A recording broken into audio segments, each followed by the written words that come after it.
This is the universal sound of pool halls everywhere, and in 9 out of 10 of those places, you'll be playing a Valley or Dynamo pool table. Literally any bar you go into is going to either have a Valley or a Dynamo pool table in it.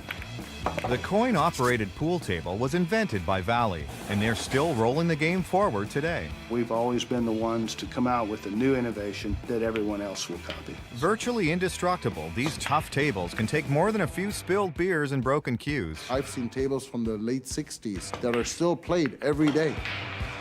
They're played every day and just about everywhere. Our tables will go from New York to New Delhi.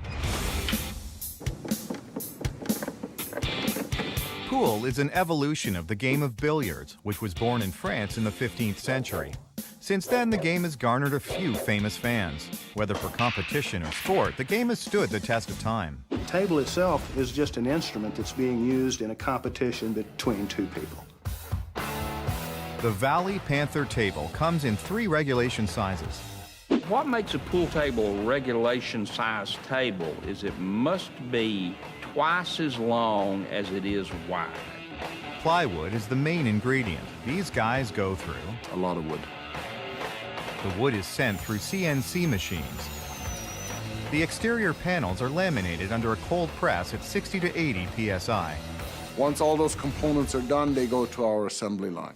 The first line station is a steel table that is perfectly flat, which means the cabinet built on it will be level and the balls will roll properly. The cabinet is pretty much just the hull of the table, and that's where it all begins.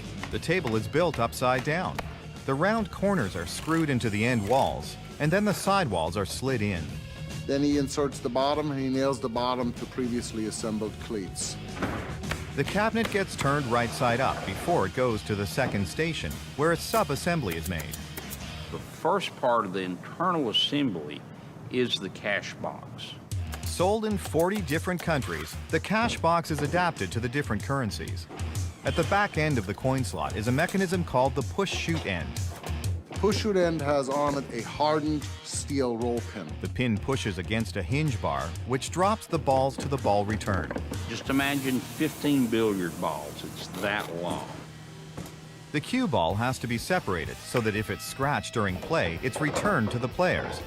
Valley uses magnets to separate their cue balls. Valley invented the magnetic separation process. The cue ball used to be slightly heavier or larger than the rest. Now they use magnets. There's a magnet built into one side of it, and it'll pull it over a pivot point and allow it to drop and come out a different hole than the rest of the balls. When a ball drops into one of the pockets, it enters a system of canals called the spider.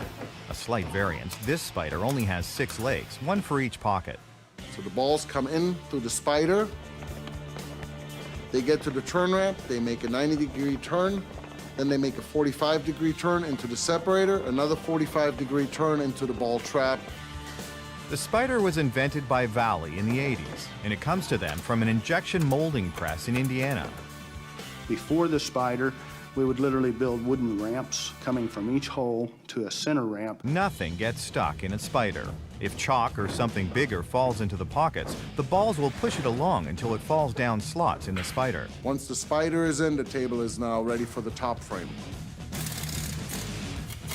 One of the most important part of the table is the top rail. Yes, it is. It's got to be perfectly flat and straight.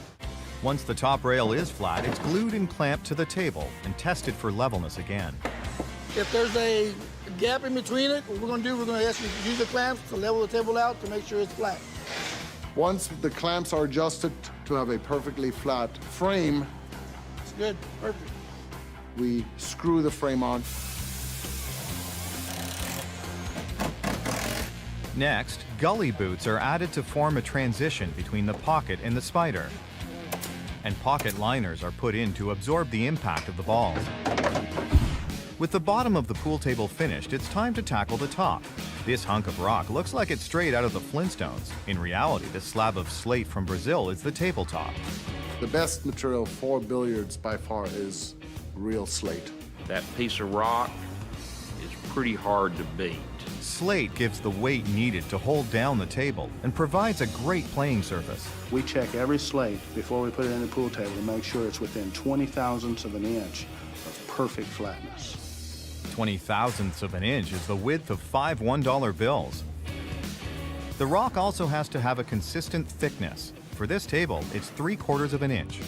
If it passes a certain part of this gauge, it's unacceptable. It's got to be perfect slate. Once the slate is passed inspection, it's covered in fabric. Professional tables use a finer cloth for speed, but typical bar tables use cloth made of Australian sheep wool, coated in Teflon for durability. If a beer's dumped on it, you just take a bar towel and sop it up. It doesn't absorb it. It's great stuff. They go through about 9,000 to 10,000 yards of cloth a year. That's more than twice the width of Manhattan Island. It's cut and glued to the slate. He folded the edge down here, glued the bond to the slate. He's going to stretch it out. This way it's a real tight fit. The fabric is stretched over the slate, ensuring that there are no wrinkles and no flaws. Now the slate is complete. The rock has to be lifted into the table by machine, as it weighs about 350 pounds. It's heavy. I'm going to put some shims all the way around the table to keep it from vibration, just in case the table is flipped on its side and it will not break the slate. 6 felt-covered cushion rails are bolted to the table. Cushion rails help balls rebound off the sides while keeping them on the table. The cushion rails have a dual-density pad made of gum rubber, which is a mixture of rubber and clay. In years past, rail rubber was softer than it should be, but then they would use a piece of cloth to stiffen it up. These days, they know how to do it right. The nose of the rubber should have been harder. It should have absorbed the shock. And behind it, the softer rubber would push the ball away.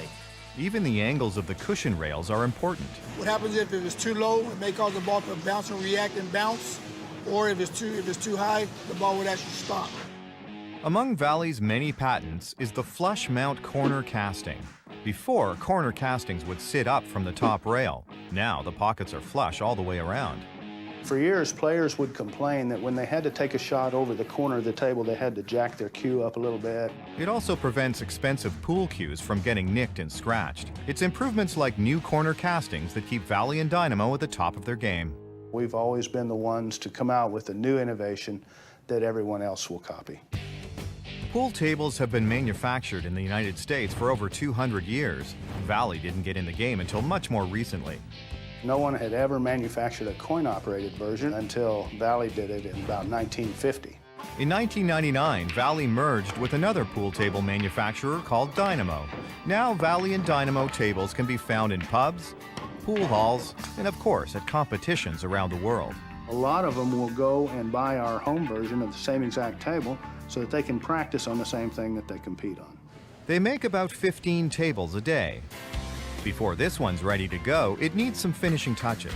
Now that the cushion is set in place, I will now put the trim on the outside to complete the table.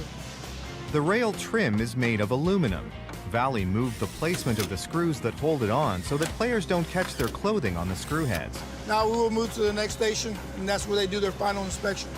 The table is made spick and span. That's most important, is the cleanliness, the function of the ball, the parts and components of the table. If the ball and the components are functioning properly, it gets a set of billiard balls and a triangle. This is ready for packaging. Moving the finished table requires a little heavy lifting. That table weighs 710 pounds. Then it's off to a bar, entertainment complex, or competition somewhere in the world where it might be seen 50 years from now. We've always followed the original ideals of the Valley Company, which is to build the very best product that you can and then teach your customer how to be successful with it so that we can be successful.